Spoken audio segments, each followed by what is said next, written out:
जो हमारा question paper है इंग्लिश का क्वेश्चन पेपर, उसमें राइटिंग स्किल है। और राइटिंग स्किल में आज हम देख रहे हैं कि स्पीच राइटिंग यानी कि इंग्लिश स्पीच राइटिंग किस प्रकार से हम करते हैं, उसके बारे में हम शुरुआत करने वाले हैं। कल आपने देखा होगा कि कल राइटिंग स्किल में डायलॉग राइटिंग कल देखा गया, तो वो 5 मार्क्स के लिए है। Question number 5B, question number 5A जो रहता है लेटर राइटिंग रहता है, और क्वेश्चन 5B जो रहता है उसमें आपको क्वेश्चन यानी कि डायलॉग राइटिंग और दूसरा है स्पीच राइटिंग। ये दोनों आपको जो क्वेश्चन पेपर में राइटिंग करना है, लिखना है, लेकिन उसके पहले आपको और क्वेश्चन दिया गया है, मतलब डायलॉग राइटिंग या दूसरा है स्पीच राइटिंग, दोनों में से आपको एक चॉइस करना है और वो उसके ऊपर पूरा लिखेंगे तो आपको 5 मार्क्स मिल जाएंगे। तो आज हम शुरुआत करते हैं स्पीच राइटिंग उसके बारे में।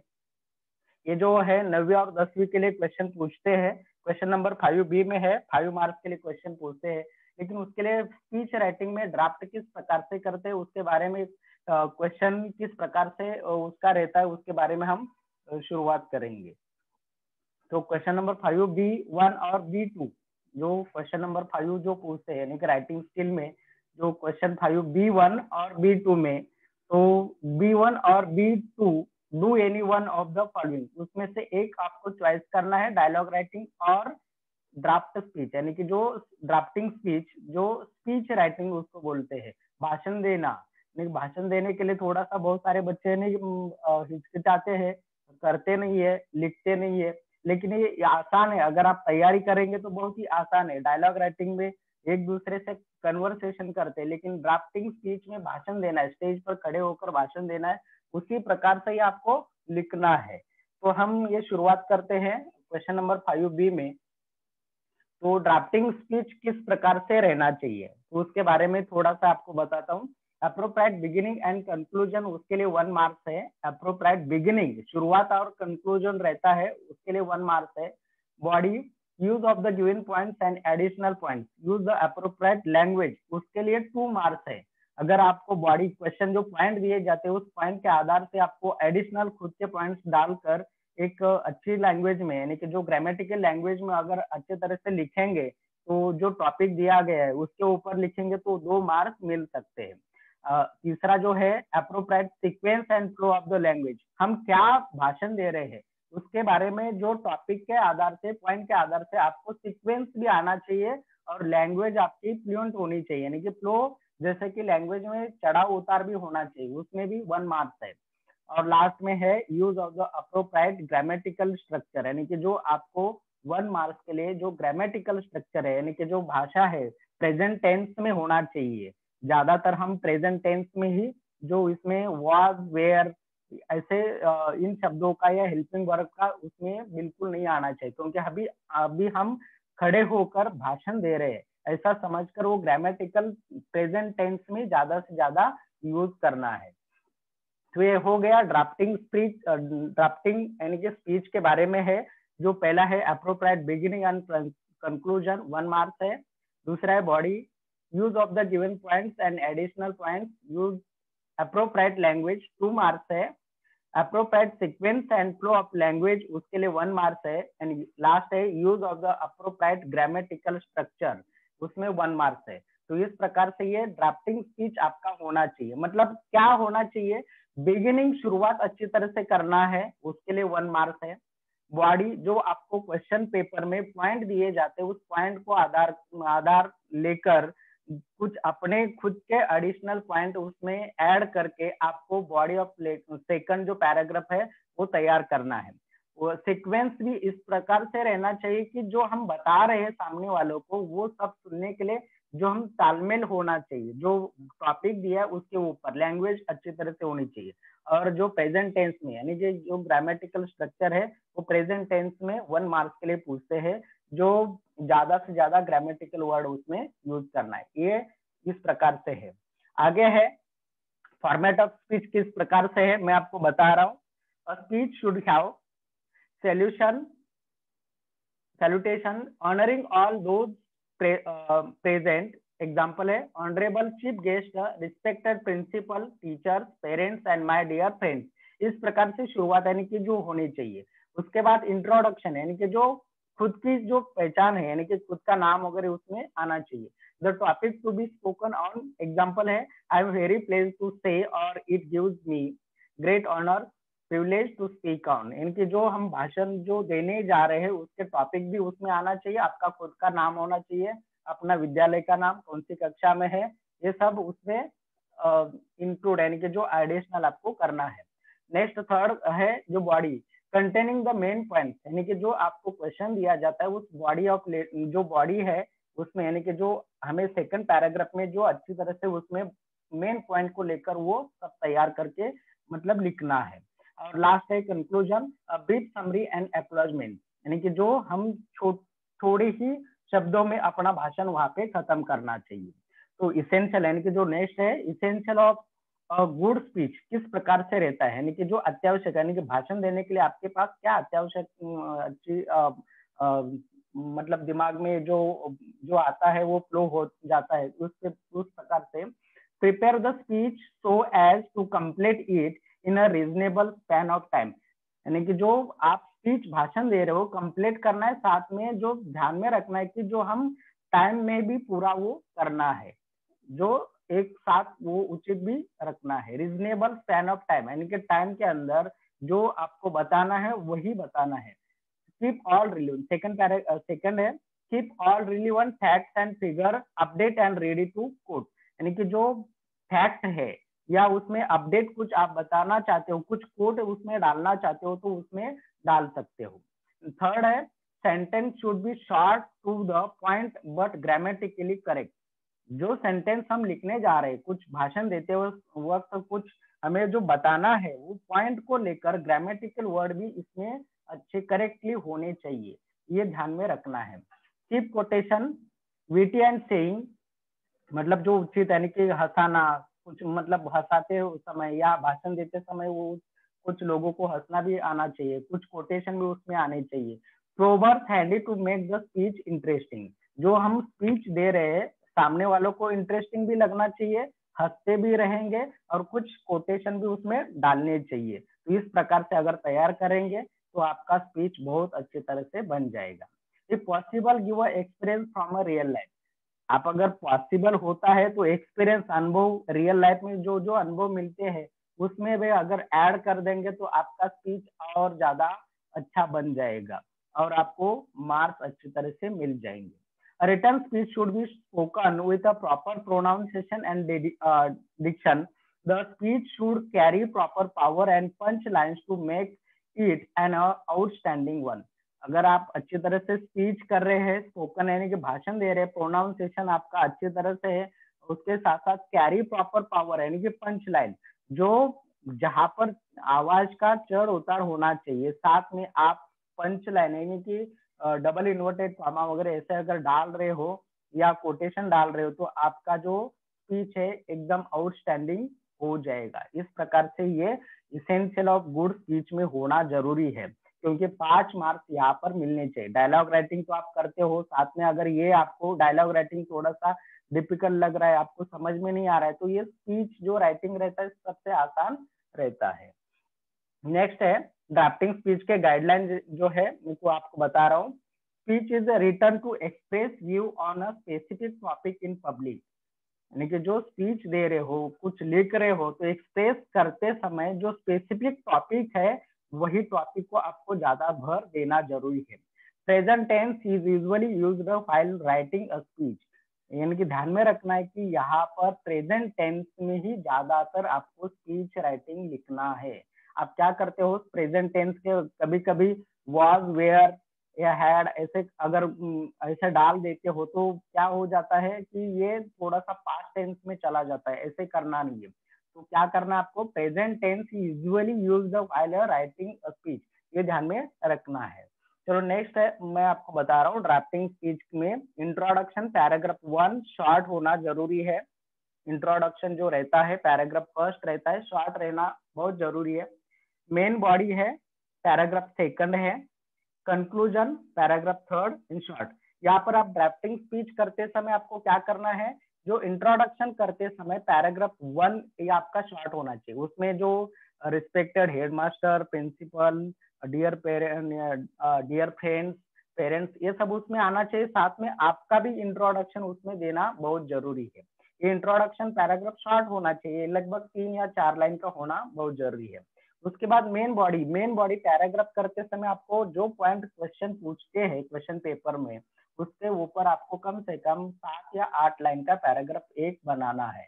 तो उसमें मेन बॉडी का पैराग्राफ हो जाएगा और लास्ट में कंक्लूजन रहेगा। कंक्लूजन खाली आपको 2 या 3 लाइन में खत्म करना है, ज्यादा करने की आवश्यकता नहीं है। तो इस प्रकार से ड्राफ्टिंग स्पीच जो रहता है, इंट्रोडक्शन पैराग्राफ फर्स्ट रहेगा, 3-4 लाइन का लिखो। उसके बाद मेन बॉडी है, 5 या 6 लाइन का लिखो, ज्यादातर 7-8 लाइन तक लिख सकते हो, उसके ऊपर मत लिखो। एक ही पन्ने का वो छोटा मतलब रहता है, 5 मार्क्स का है वो, 2 मार्क्स के लिए मतलब मेन बॉडी का क्वेश्चन पूछते हैं। और लास्ट में कंक्लूजन है, कंक्लूजन करना ही पड़ेगा, लिखना ही पड़ेगा, उसके बिना आपका ये ड्राफ्टिंग स्पीच है भाषण खत्म करने के लिए धन्यवाद, थैंक यू, इस प्रकार से जो सेंटेंस रहते हैं, थैंकिंग यू तो कंपलसरी उसमें लिखना ही है।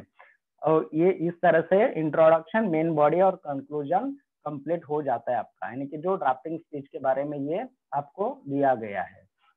एक्सेलेंट स्पीच किस प्रकार से रहनी चाहिए उसके बारे में मैं आपको बता रहा हूँ। Practice makes a man perfect to speak at every given opportunity.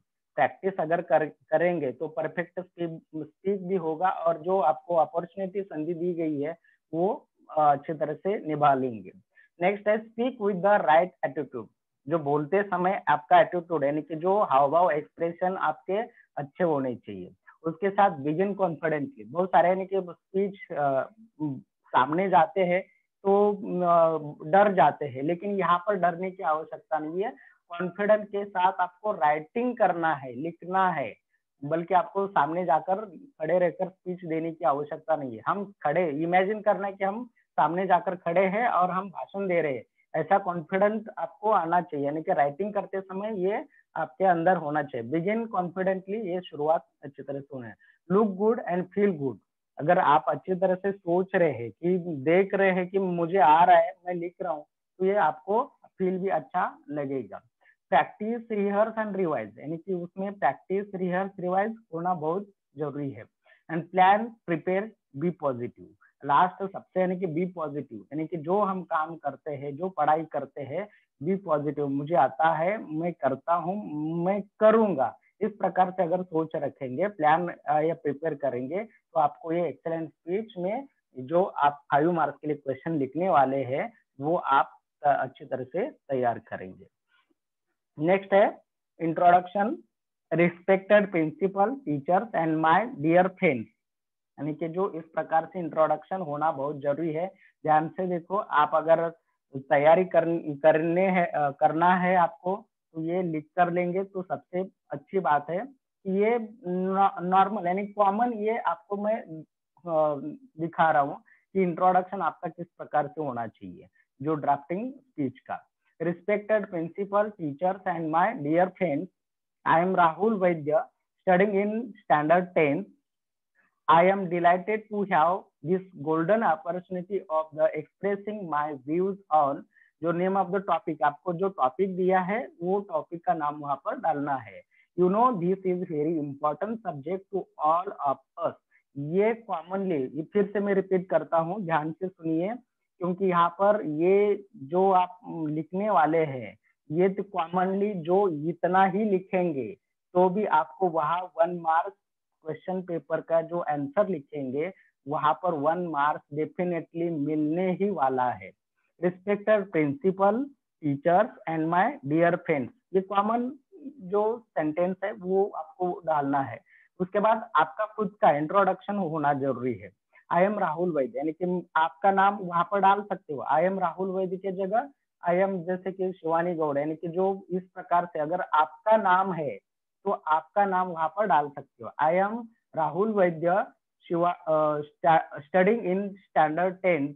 I am delighted to have this golden opportunity of expressing my views on, the name of the topic वहां पर दिया है, वो टॉपिक वहां पर लिखना है। And you know this is very important subject to all of us.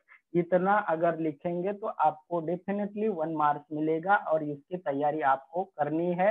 आप दिमाग में यह याद करके रखना है और आपको ये याद करके रखेंगे तो ये क्वेश्चन आता ही है। डायलॉग राइटिंग के और है ये स्पीच राइटिंग, आपको एग्जाम पेपर में आएगा तो आपको ये आसान भी लगेगा क्योंकि ये याद करना है। डायलॉग राइटिंग की याद करने की आवश्यकता नहीं, जो क्वेश्चन दिया है उसके के ऊपर आपको क्या करना है, वहां पर जो सोच कर वहीं पे लिखना है। लेकिन ये क्या है, ड्राफ्टिंग स्पीच खाली याद करना, याद करके लिखेंगे तो आपको मार्क्स मिल जाएंगे। इतना याद करना है, बाकी का मेन बॉडी का जो मेन पॉइंट्स है वो आपको क्वेश्चन पेपर में देखकर ही वहां पे लिखना है, लेकिन ये इसके लिए याद ही करना पड़ेगा। चलो नेक्स्ट है body of speech. Define the topic, reason, cause and effect, relevant example, ask a question, explain your topic in detail.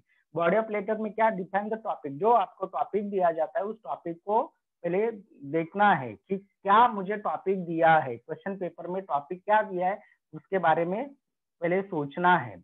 Reason and cause and effect, reason कारण क्या है, कॉज यानी कारण क्या हो सकता है और इफेक्ट उसके परिणाम क्या हो सकते हैं, ये सब आपको क्या करना है, पहले वो टॉपिक को अच्छी तरह से पढ़ना है। क्वेश्चन पेपर में जो पॉइंट दिए जाते हैं उस पॉइंट को पढ़ना है और दिमाग में ये सारे यानी कि वो सब तैयारी करना है। रिलेवेंट एग्जाम्पल, उसके एग्जाम्पल भी क्या हो सकते हैं, एग्जाम्पल भी अगर देंगे तो भी अच्छा है, एग्जाम्पल देना जरूरी है।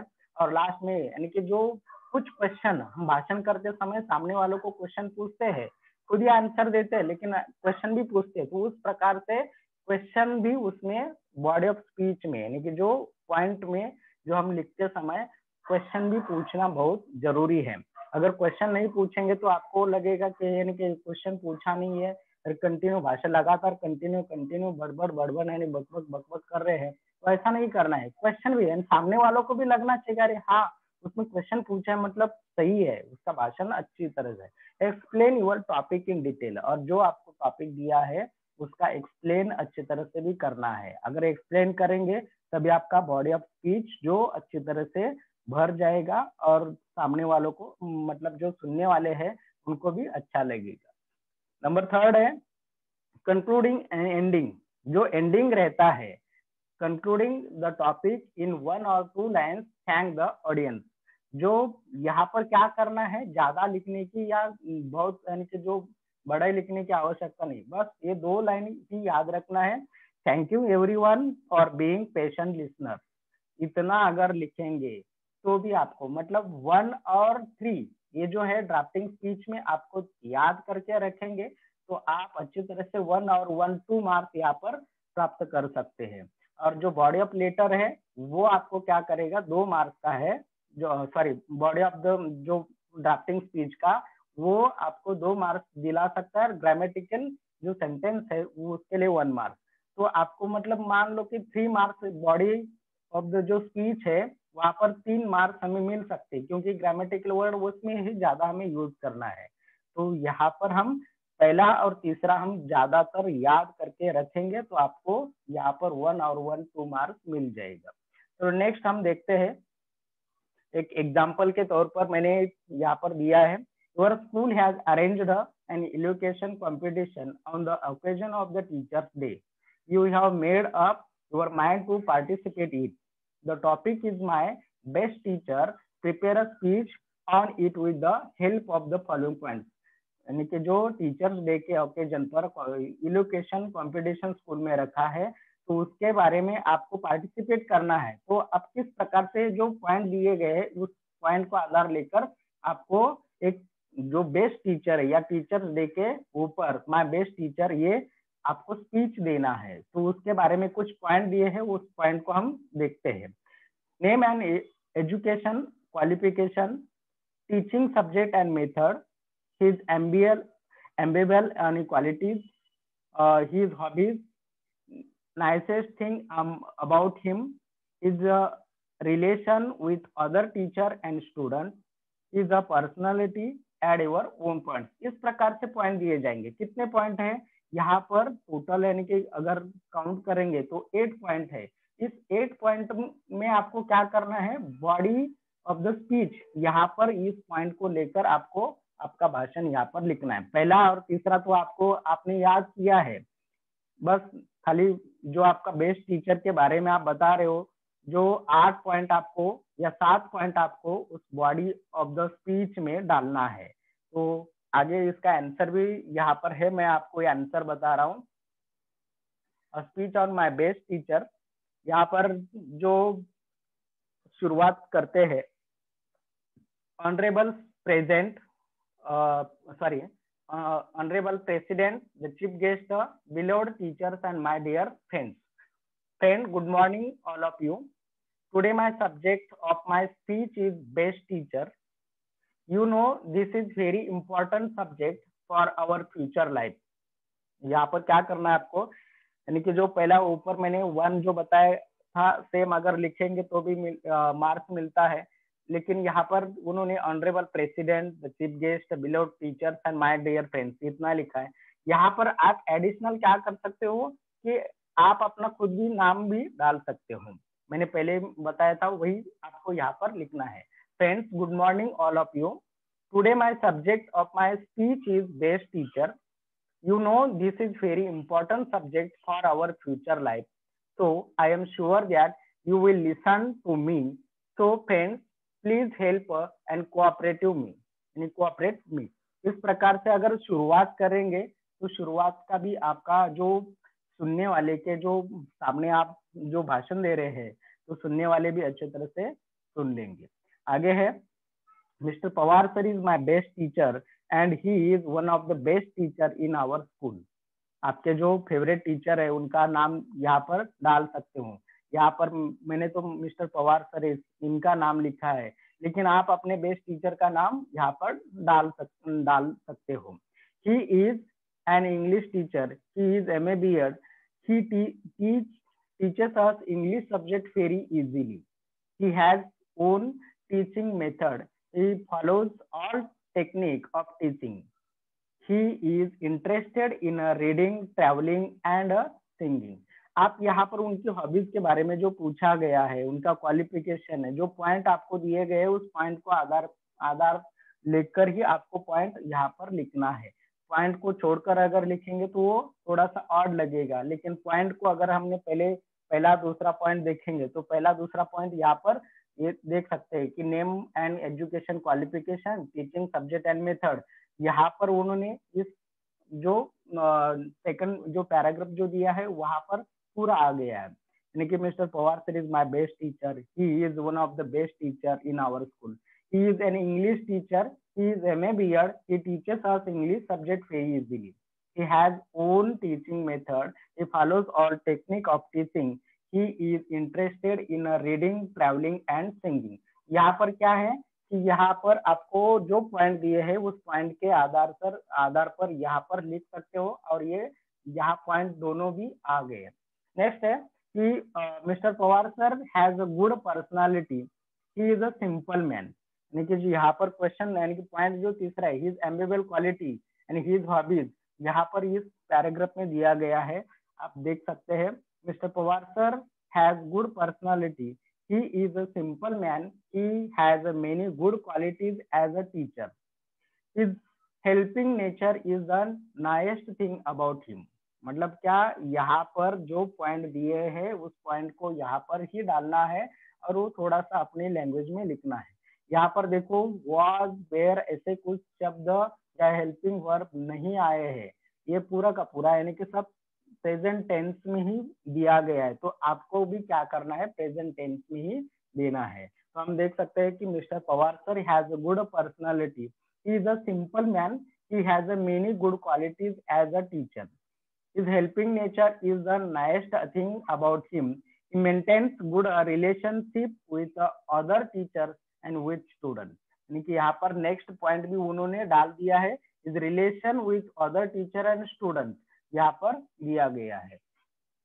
He maintains good relationship with other teachers and with the students. Let us convey best wishes to all teachers on the occasion of the Teachers Day। यहाँ पर यानी कि जो बेस्ट टीचर यानी कि जो टीचर्स डे के ओकेजन पर, समारंभ पे ये बेस्ट टीचर के लिए आप भाषण दे रहे हो। Dear friends, you know that time is money, यानी कि जो क्वेश्चन यहाँ पर आप मतलब बोल सकते हो, डू यू नो, यानी कि आपने क्वेश्चन भी पूछ सकते हो कि dear friends, you know that time is money and I would like to stop here because my fellow friends are waiting eagerly to express on this subject. It is my duty to thank all of you for your help and cooperation. यानी कि इस प्रकार से आप thanking you अगर डाल देंगे listener, यानी कि पहला और तीसरा जो मैंने बताया था अगर वहां पर लिखेंगे तो आपको अच्छी तरह से मार्क्स मिल सकते हैं. तो ये माय बेस्ट टीचर के बारे में क्वेश्चन भी हमने देखा, यानी कि जो क्वेश्चन इस प्रकार से रहता है कि योर स्कूल, यानी कि जो आप देख रहे हैं, मैं अभी रीडिंग नहीं करूंगा, आगे भी बहुत सारे एग्जाम्पल मैंने दिए हैं कि आप ये पॉइंट के आधार पर, बेस्ट टीचर के आधार पर इस प्रकार से आपको भाषण देना है, लिखना भी है. अगर भाषण देना है तो अच्छी बात है, भाषण लिखना है तो भी इस तरह से पॉइंट को लेकर आप ये भाषण लिख सकते हो. नेक्स्ट एग्जांपल मैं आपको बता रहा हूँ. Your school had arranged for keep class clean competition and being the monitor of your class prepared a speech in about 100 words motivating the student to maintain cleanliness. Use the point from the leaflet and add your own points. यानी कि keep class clean competition है, यानी कि जो competition है कि अपने class को साफ सुथरा रखना है तो उसके लिए कंपटीशन रखना है. तो 100 वर्ड्स में आपको मोटिवेट करने वाला है, यानी कि जो एक भाषण देना है, तो आप उसमें पॉइंट दिए, उस पॉइंट को लेकर अगर तैयारी करेंगे तो पहला जो पॉइंट है, participate and win prize for your class. यानी पार्टिसिपेट नहीं, बहुत सारे, यानी कि जो 10वीं के 2-3 क्लास रहते हैं, 9वीं के 2-3 क्लास रहते हैं, उसमें से जो पार्टिसिपेट करने वाले बच्चे कम रहते हैं, लेकिन अगर तैयारी करेंगे तो बहुत सारे बच्चे भी ऐड हो सकते हैं और उसमें से प्राइज विनिंग भी करना है. तो participate and win prize for your class. Separate dry and waste, यानी कि सेपरेट करना है ड्राई एंड वेट, दोनों जो मटेरियल क्लीननेस करने के लिए 2 डस्टबिन जैसे कि अलग अलग रखने हैं, तो उस तरह से तैयारी करनी है. Separate dry garbage, paper, glass, plastic, उसमें ड्राई में क्या क्या डालना है वो सब एक लिस्ट जैसे तैयारी करनी है. और नेक्स्ट पॉइंट है wet garbage, kitchen waste, floor, ये सब आपको बताना है कि वहां पर जो वेट में क्या क्या आ सकता है. Think ink of recycling the garbage, यानी कि जो रिसाइकलिंग जो होता है, जो उसको तोड़ मोड़ के फिर से तैयार कर सकते हैं, ऐसा जो क्या हो सकता है. जैसे कि एग्जांपल बॉटल है, बॉटल का हम जो यूज करते हैं और फेंक देते हैं, लेकिन उसका रिसाइकलिंग होता है. Keep your surrounding clean and hygienic. Unclean surrounding creates health problem. अगर अनक्लीन आपका परिसर रहेगा, क्लीन नहीं रहेगा, तो हेल्थ प्रॉब्लम के लिए आपको हेल्थ प्रॉब्लम के लिए ये सब समस्या निर्माण हो सकती है. तो इस प्रकार से ये जो कीप क्लास क्लीन कंपटीशन है, इसके बारे में आपको एक स्पीच देना है. तो उसका एक आंसर है, speech on keep class clean competition. Honourable president, the chief guest, beloved teachers and my dear friends. Same आया है यहाँ पर, आप अपना नाम भी यहाँ पर, यानी कि ऊपर लिखने के बाद नीचे भी नाम डाल सकते हो, क्योंकि यहाँ पर आपका क्लास बहुत होना जरूरी है, तो आपका नाम भी इम्पोर्टेंट है. Friends, good morning all of you. Today my subject of my speech is keep class clean competition. You know this is very important subject for our future life. So I am sure that you will listen to me. So friends, please help and cooperate me. यानी कि यहाँ पर देख लीजिए, यहाँ पर same to same line यहाँ पर जो बेस्ट टीचर में भी दिया था और यहाँ पर भी है. तो यहाँ पर आपका खाली नाम उसमें ऐड नहीं है, अगर नाम ऐड कर देंगे तो और भी अच्छा लगेगा, तो थोड़ा सा और एक लाइन बढ़ सकती है. तो यहाँ पर कीप क्लास क्लीन कंपटीशन में जो यहाँ पर दिया है, फर्स्ट लाइन तो कॉमन है, honourable president, the chief guest, beloved teachers and my dear friends. Friends, good morning all of you. Today my subject of my speech is keep class clean competition. You know this is very important subject for our future life. So I am sure that you will listen to me. So friends, please help and cooperate me. इस प्रकार से लिखेंगे तो भी आपका यहाँ पर introduction जो कंप्लीट हो जाएगा. नेक्स्ट जो पॉइंट दिए हैं उस पॉइंट के आधार पर आपको क्या करना है, यहाँ पर बॉडी ऑफ स्पीच में लिखना है। As we know our principal announced this novel competition in our school. It is our during the to give heartily support to his apple. Let us maintain cleanness in our class and participate. The competition we should follow different methods to maintain clean class. Let us separate dry and wet waste. It is the best way to keep our school surrounding clean and tidy. ये जो point यहाँ पर जो दिए हैं यही पे point सब डालकर आपका सेंटेंस या जो वाक्य है कंप्लीट कर सकते हो। नेक्स्ट जो रहेगा, where we should think to recycling the garbage, moreover we should keep our surrounding clean and hygienic, remember that unclean is the root cause of the health problem. ये इस प्रकार से, और लास्ट में आप thanking you जैसे last में किया था वैसे ही पूरा करके कंप्लीट कर देना है। नेक्स्ट क्वेश्चन अगर देखेंगे हम, तो you are asked to deliver a speech on annual day, how to achieve great success, prepare a speech with the help of the given words और क्लॉज। कि यहाँ पर जो क्वेश्चन 5 मार्क्स के लिए जो दिया है, यहाँ पर 3 Cs for success, concentration, continuity, confidence, devotion, determination और डेडिकेशन। यहाँ पर खाली यहाँ पर क्या उन्होंने दिया है, प्रिपेयर स्पीच तैयार करने के लिए खाली वर्ड दिए हैं। पिछले हमने 2 एग्जाम्पल में देखा कि कुछ पॉइंट दिए हैं, लेकिन यहाँ पर पॉइंट नहीं दिए हैं, यहाँ पर खाली उन्होंने वर्ड दिए है। उस वर्ड को लेकर हमें क्या करना है, हमारा स्पीच तैयार करना है। कौन सा, एनुअल डे के how to achieve great success, how to achieve great success, इसके बारे में आपको क्या करना है, प्रिपेयर अ स्पीच तैयार करना है। खाली वर्ड उन्होंने दिए हैं, उस वर्ड के आधार से, यानी कि 2 हमने देखे कि जो आपको पॉइंट दिए उस पॉइंट के आधार पर आपको जो पूरा यानी कि स्पीच लिखना है। लेकिन यहाँ पर थोड़ा सा अलग दिए है, क्योंकि आपको भी मालूम होना चाहिए कि इस प्रकार से भी क्वेश्चन आता है। जो खाली वर्ड दिए जाते हैं उस वर्ड के आधार से आपको क्या करना है, जो आपको स्पीच तैयार करना है एनुअल डे में, how to achieve great success. इसका आंसर हम देखते हैं, आगे है, यानी कि टाइटल है यहाँ पर तो डालना जरूरी है। How to achieve great success, honourable president, chief guest of the programme, respected teachers and my dear friends, today I am going to express my thoughts on how to achieve great success। इस प्रकार से, यानी कि commonly है वो आप लिख सकते हैं, यानी कि जो ज्यादातर मेहनत करने की आवश्यकता नहीं, जो हमें बॉडी ऑफ स्पीच में ही ज्यादातर लिखना जरूरी रहता है। You know that success is a 1% inspiration and 99% perseveration, and without hard work, success is not a possible. We hardly get a success by neglecting duties. If you work hard, you will get success. If you want grand success in a examination, then read, revise, and remind. We have to we have to we have sorry yeah.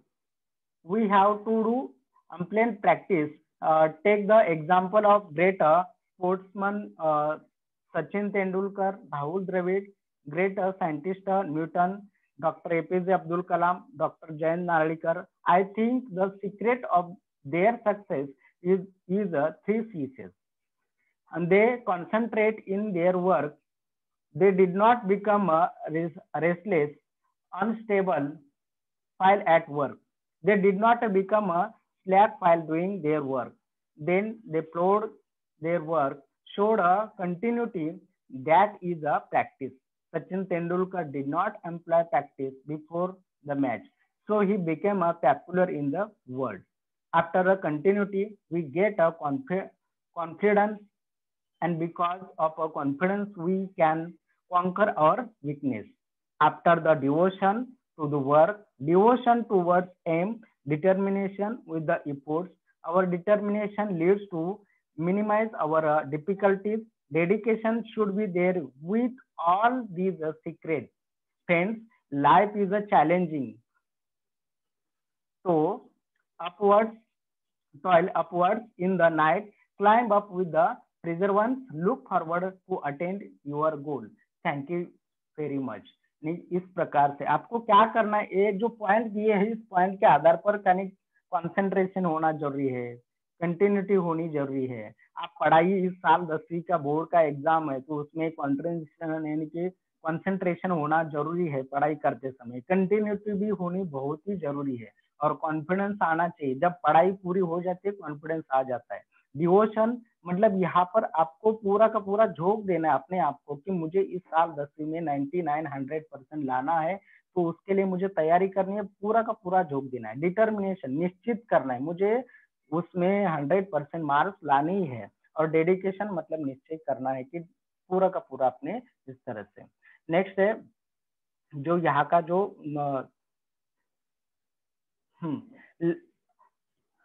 Sorry, आगे देखते हैं question 5B, 5 marks का दूसरा एक example है hazards of the smoking. School में बहुत सारे स्मोकिंग करते हैं बच्चे, उस पर भाषण देने के लिए अगर बोल दिया जाए तो क्या लिखेंगे, तो उसके बारे में ये जो स्मोक के बारे में दिया गया है। You have been seen posters all over the locality condemning smoking for the general assembly in your school. You are choose to speak on the hazards of the smoking. यानी कि स्मोक करना नहीं है तो उसके बारे में आपको एक भाषण देना है, तो ये मैं आपको बता रहा हूँ।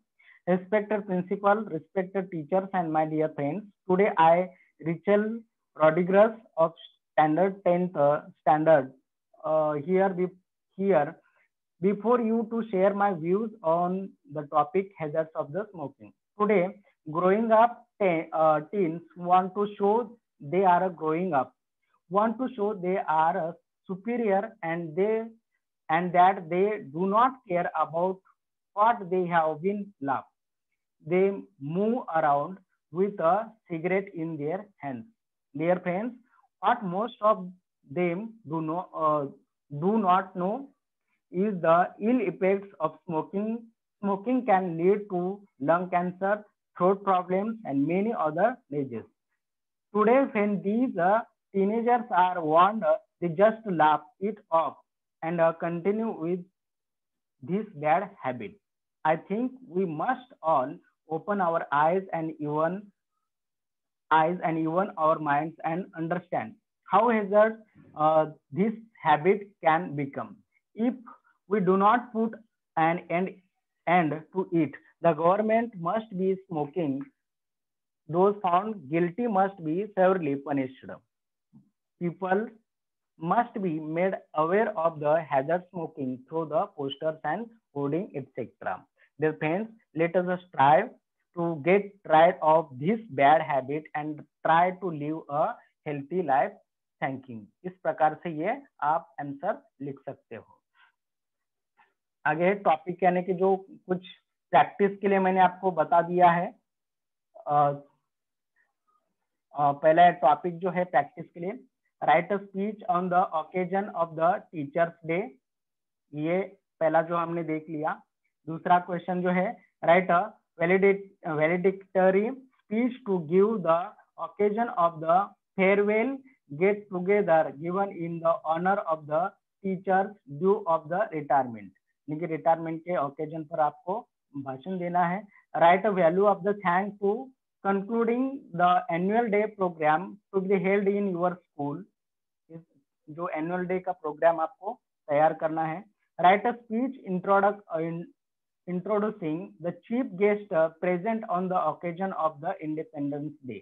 Independence Day के ऊपर आपको जो चीफ गेस्ट जो आए उनका भी यानी कि जो कुछ बताना है, साथ में स्पीच देना है इंडिपेंडेंस डे के बारे में।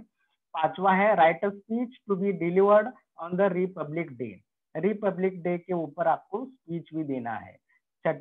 6 नंबर है, write a speech protesting against the growth of the corruption in a society, जो सोसाइटी में करप्शन होता है उसके बारे में जो स्पीच भी देना है। Write a speech Rabindranath Tagore to be delivered on his birth anniversary, यानी कि रविन्द्रनाथ टैगोर यानी कि जो उनके जो जन्म एनिवर्सरी के ऊपर आपको स्पीच देना है।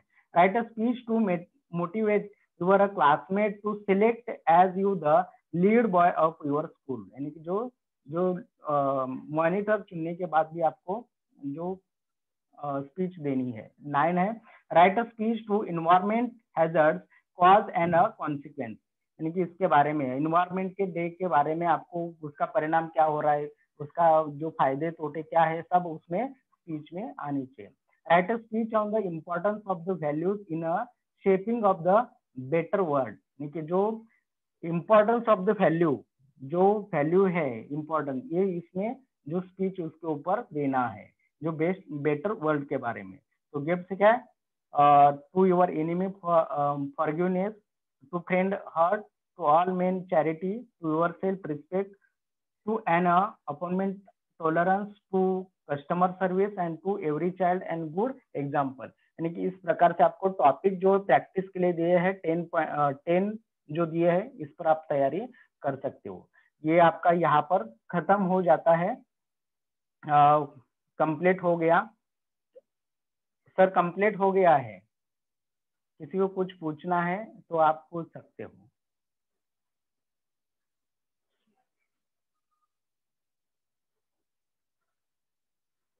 हेलो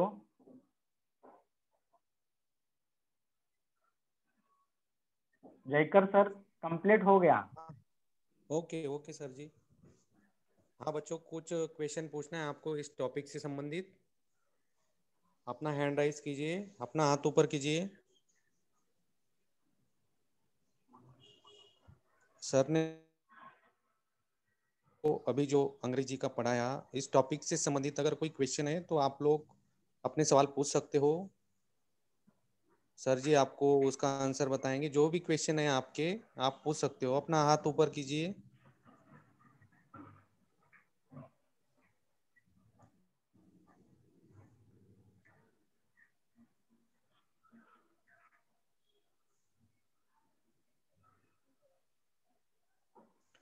शायद सर सर, किसी सर ये शायद अन्य हाँ सर, बोलिए। हाँ सर, क्या है कि ये डायलॉग राइटिंग और स्पीच राइटिंग ये दोनों और है, उसके लिए ज्यादातर बच्चे डायलॉग राइटिंग लिखते हैं, इसलिए ये स्पीच राइटिंग में ज्यादातर कोई पूछने वाला नहीं है।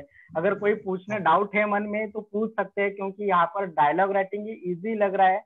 आप अगर तैयारी करेंगे, जो पहला और तीसरा पॉइंट अगर ध्यान में रखेंगे, याद करेंगे, तो आप ये आसानी से लिख सकते हैं। जो डायलॉग राइटिंग से भी आसान है, लेकिन ये थोड़ा सा उनको ऑड लग रहा है, क्योंकि ज्यादातर स्कूल में यानी कि जो डायलॉग राइटिंग के ऊपर भर दिया जाता है। चलो ठीक है, जिसको कुछ डाउट है आप पूछ सकते हो। डाउट है तो बच्चों पूछ सकते हो आप लोग। शायद टॉपिक बहुत ही अच्छे से समझ में आया सर बच्चों को, किसी का डाउट नहीं है। धन्यवाद सर हाँ जी। Sir, thank you sir, thank you sir, धन्यवाद।